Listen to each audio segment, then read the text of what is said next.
Hi guys, how is everyone doing today? Today I'm cooking Hassa Korean rice. I have my Hassa here guys. Finished cleaning, washing, and ready to fry and cook. I always like to fry it a little guys, so I will do that right now. Okay guys, the Hassa's finished frying.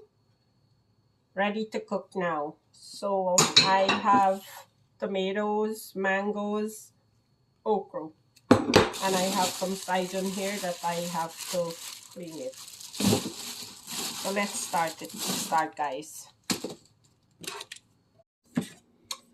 Finish cleaning the saigon guys.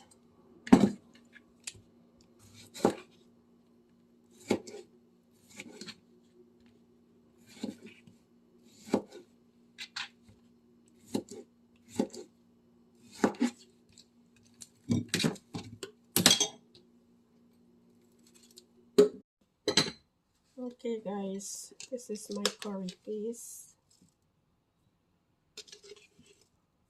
1.5 spoon of masala, 1 spoon jeera, a spoon of paprika,